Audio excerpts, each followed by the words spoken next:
पहलगाम का एक महीना लगातार आतंक पर प्रहार, मगर बड़ा सवाल आखिर कहां हैं वो चार।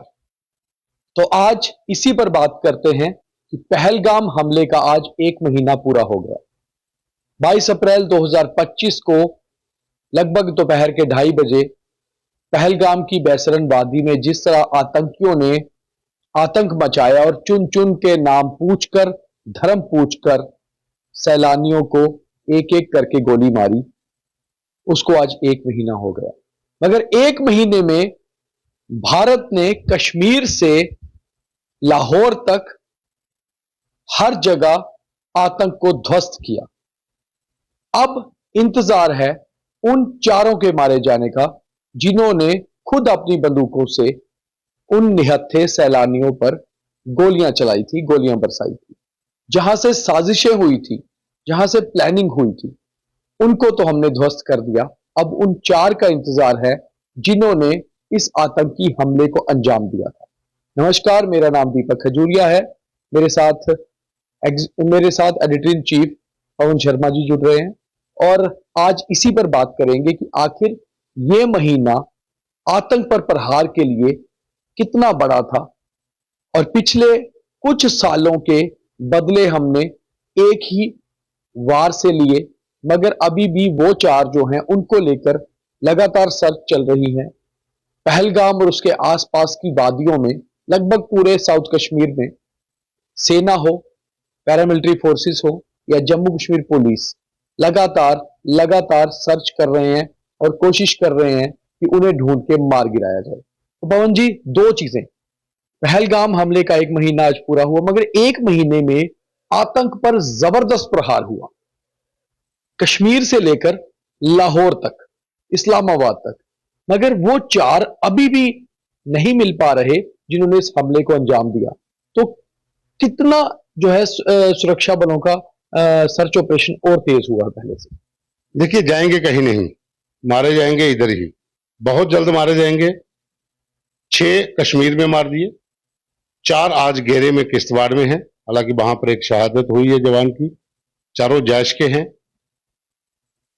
पहलगाम की बैसरन घाटी से हमला करने के बाद एक महीना कहां छिपे हैं, अब वो उनको जो लॉजिस्टिक सपोर्ट देने वाले लोग थे वो किस किस इलाके में हैं, ये लोग वहां से निकलकर कहां जा सकते हैं, ये पूरा एरिया कॉर्डन है।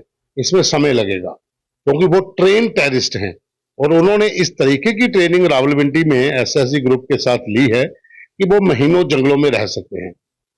ये बात अलग है कि बिना खाए पिए आप एक महीना रह सकते हो, उनको सपोर्ट मिल रही है, कहीं ना कहीं से उनका सिस्टम चल रहा है, लेकिन हैं जंगलों में। जो नेचुरल केव्स हैं वहां पर होंगे, क्योंकि आपको पता होगा, अगर आप पहलगाम में बैसरन घाटी आपने देखी है तो उसके ऊपर का जो इलाका है वो दक्षिण माड़वा से आकर किश्तवाड़ 25-30 किलोमीटर लंबा जंगल है, ज्यादा है, उससे भी ज्यादा है, लेकिन वो चारों तरफ फैला हुआ है। अब उस इलाके के अंदर कॉम्बाइंड जो है वो फोर्सेस का कॉर्डन है, वहां से निकलना मुश्किल है। प्रहार जहां पर जारी है, उस पार तबाही की है, वहां पे कैंप उड़ाए हैं, वो एक अलग मुद्दा है। वो ऑपरेशन सिंदूर के तहत हुआ, वो पहलगाम का बदला था और उसमें हमने पाकिस्तान की कमर तोड़ी। उनके जो एयर बेस थे वो भी, उनका जो डिफेंस सिस्टम था उसको भी हिला दिया और उसके साथ साथ 9 बड़े कैंप तबाह किए। अब चाहे इंटरनेशनल लेवल पे पाकिस्तान जो मर्जी रोता रहे, लेकिन कमर टूटी है। अब सवाल है कि जो भीतर घुसे आतंकी हैं, यहां पर जो इनपुट्स हैं, अलग अलग एजेंसियों के अपने इनपुट्स हैं। जो हमारे पास जानकारी है कि जम्मू डिवीजन और कश्मीर डिवीजन दोनों को अगर हम मिला लें तो 200 के करीब टेररिस्ट अभी भी है, राउंड फिगर 200 के करीब।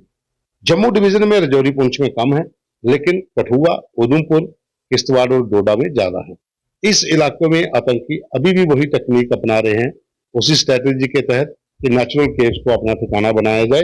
लॉजिस्टिक सपोर्ट ओजी डब्ल्यू से मिल रही है, खाने पीने का सामान मिल रहा है, आराम से शिफ्ट कर बैठे हैं। जब कोई इनपुट्स मिलती है तब ऑपरेशन लॉन्च होता है, जैसे आज हुआ। कश्मीर में भी 2 इनकाउंटर जो हुए वो भी इनपुट्स पर ही हुए। और जो जानकारी हमारे पास है कि अब कैडर की कमी है, इतने टेररिस्ट नहीं है। हो सकता है, जितना मैं आंकड़ा आपको बता रहा हूँ, जो जानकारी है कि 200 के करीब, अगर उसमें 200 के करीब है तो हो सकता है कि 30-40 ऐसे भी हों जो टोटली अंडरग्राउंड हो। तो अगर कम बचे हैं तो उसमें तो 6 तो मारेंगे, 4 आज घेरे में हैं, अगर स्लिप भी हो जाते हैं फिर मारे जाएंगे। कठुआ के ऊपर भद्रवाह के इलाकों में भी कुछ क्रैप हुए थे। नई रिक्रूटमेंट में भी कमी आई है। नए रिक्रूटमेंट तो अभी देखिए पाकिस्तान के भीतर अब टाइम लगेगा नए टेररिस्ट खड़े करने में, जो कैंप तबाह हुए हैं। हाँ, ये है कि वहाँ नर्सरी है, नर्सरी के पौधे आप छोटे भी लगाते हो टाइम मिलता है, लेकिन वहां पे भर्ती होगी।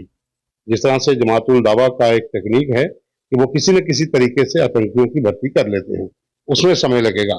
फिर डिपेंड करता है कि आप इन्फिल्ट्रेट किस तरीके से करते हो, हमारे लोग जो कितने अलर्ट हैं, इन्फिल्ट्रेशन कहाँ से होगी। लेकिन जो पहले से भीतर हैं उनको पहले मारना जरूरी है। उस स्ट्रैटेजी पे सुरक्षा बलों के जवान काम कर रहे हैं, army, paramilitary forces, Jammu Kashmir police का स्पेशल ऑपरेशन ग्रुप और तमाम जो इनके सुरक्षा बलों के अपने दूसरे विंग हैं, जो खुफिया एजेंसीज के लोग हैं, वो भी काम पे हैं। बहुत जल्द निपटाए जाएंगे। जरूरी नहीं है कि अभी मार लें, लेकिन समय लगेगा। लेकिन ये कोशिश ये होती है कि अपना नुकसान कम हो, क्योंकि आज एक जवान की शहादत हुई है, तो अगर वो चारों मारे जाते हैं तो भी एक जवान की शहादत जो है वो काफी मैटर करती है। लेकिन आतंकियों का मारा जाना जरूरी है। मारे जाएंगे, इसमें कोई शक नहीं है, बहुत जल्द मारे जाएंगे, क्योंकि हमारी भी जो स्ट्रैटेजी है वो बड़ी हाई लेवल की है। कुछ चीजें हम बता नहीं सकते हैं, लेकिन हैं जरूर इतना है कि मारे जाएंगे। जो खबर आ रही है, जो 1 महीने तक लगातार सर्च ऑपरेशन चला, उसके मुताबिक बैसरन वादी के एक तरफ दक्षिण मड़वा का जंगल लगता है, एक तरफ कोकरनाग है, एक तरफ त्राल को रास्ता जाता है और चौथा रास्ता पहलगाम की तरफ नीचे आता है। ये तो जाहिर सी बात है कि एलओसी तो वहां से दूर है। एक बड़ी बात चीज यह है कि एक बात तो साफ है कि पहलगाम की तरफ तो आतंकी आए नहीं नीचे, या तो वो दक्षिण मड़वा के जंगलों में छुपे हैं, या वो त्राल की तरफ गए हैं, या कोकरनाग की तरफ गए हैं। अब सेना और पैरामिलिट्री फोर्सेस का कॉर्डन हर जगह है, और खास तौर पे इस बार फोर्सेस ने एक काम और किया है, हर गांव की एक सूची बना ली है, उनके सभी मोबाइल नंबर्स, उनको सर्वेलेंस पे भी ले लिया है। तो ऐसे में ये चांस कितना ज्यादा है कि लोकल कहीं ना कहीं कोई उनका ओजीडब्ल्यू नेटवर्क उन्हें सपोर्ट कर रहा होगा। इसमें कहीं कोई शक नहीं है, ओजीडब्ल्यू के बिना आप इतनी देर तक सरवाइव नहीं कर सकते। अब वो ओजीडब्ल्यू जो नेटवर्क है, अब देखिए ओजीडब्ल्यू के भी दो तीन विंग होते हैं। एक का काम होता है इंफॉर्मेशन प्रोवाइड करवाना, एक का काम होता है लॉजिस्टिक सपोर्ट देना, एक का काम होता है गाइड का ना। इन्फो देने वाले अलग हैं, गाइड अलग होते हैं जो लेके जाते हैं, खाना पहुंचाने वाले, ठहरने का सामान प्रोवाइड करने वाले वो अलग होते हैं। तो तीन में से कौन सा एक्टिव है उसकी जांच होना बड़ी जरूरी है, और किस इलाके में वहां पर कौन कौन लोग इनके इन्वॉल्व हो सकते हैं। हालांकि बहुत से लोगों को डिटेन किया गया है, उनसे पूछताछ हो रही है, लेकिन आप खुद सोचिए कि इतने लोगों के पकड़े जाने के बाद भी 1 महीना हो गया, वो 4 लोग नहीं मिल रहे। तो कहीं ना कहीं वो लोग जहाँ पे ऐसी जगह पे बैठ गए हैं जहां से वो किसी को कांटेक्ट नहीं कर रहे, कोई चीज इलेक्ट्रॉनिक डिवाइस इस्तेमाल नहीं कर रहे। अगर कर रहे होते तो हाथ आ जाते, या फिर कोई इंक्रिप्टेड उनके पास जो अपना डाटा है उसके जरिए वो बातचीत कर रहे हो तो बात अलग है।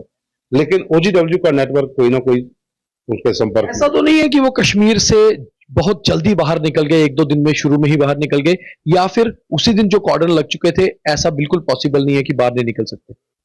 देखो इसमें दो चीजें हैं। आपने हमला होने की कितनी देर के बाद एक्शन किया? आप 4 लोग थे, क्या आपको किसी ने व्हीकल प्रोवाइड किया? वहां से निकलने के बाद किसी अगर रोड को कांटेक्ट करते हैं, देखो नीचे की साइड नहीं आ सकते जहां से लोग भागे। और बड़ी बात यह है कि पवन जी, अगर वो कोकरनाग या त्राल की तरफ भी नीचे गए होंगे तो कम से कम 2 से 3 घंटे लगते हैं तब भी गांव तक जाते।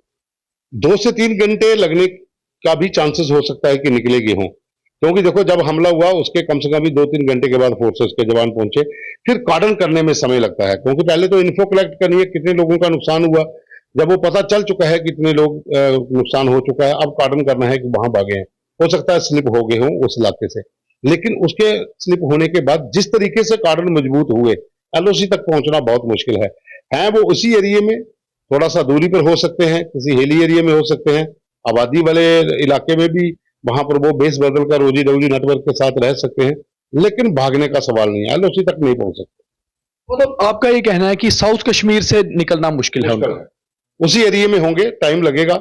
1 महीना हो गया है, बहुत होता है 1 महीना, लेकिन हो सकता है और भी समय मिले, लेकिन मारे जाएंगे। जो जम्मू कश्मीर पुलिस ने अपनी पहली चार्जशीट बनाई थी उसके मुताबिक 4 लोग थे जिन्होंने हमला किया था। हालांकि एनआईए लगातार अपनी इन्वेस्टिगेशन कर रही है, और उसमें ये कितने लोग थे इस पर भी बात होगी, क्योंकि बड़ी बात यह है कि जितने भी चश्मदीद थे, जो लोकल चश्मदीद थे या जो टूरिस्ट थे, उन सब ने ये कहा था कि 3 लोगों ने हमला किया था, और एक शख्स कहीं अलग से खड़ा था जो ये देख रहा था कि क्या सिक्योरिटी फोर्सेस तो नहीं पूछ रहे। यानी कि 4 आतंकियों ने हमला किया, जिसमें से 3 हमला कर रहे थे और एक बाहर खड़ा था ये देखने के लिए कि कहीं फोर्सेस तो नहीं आ रहे। तो ये चार आखिर कहाँ है, ये बहुत बड़ा सवाल है, क्योंकि आतंक पर तो हम लगातार वार कर रहे हैं, मगर वो चार जब तक नहीं मिलते, उन्हें जब तक मारा नहीं जाता, हम ये नहीं कह सकते कि हमारा पहलगाम का बदला पूरा हुआ है।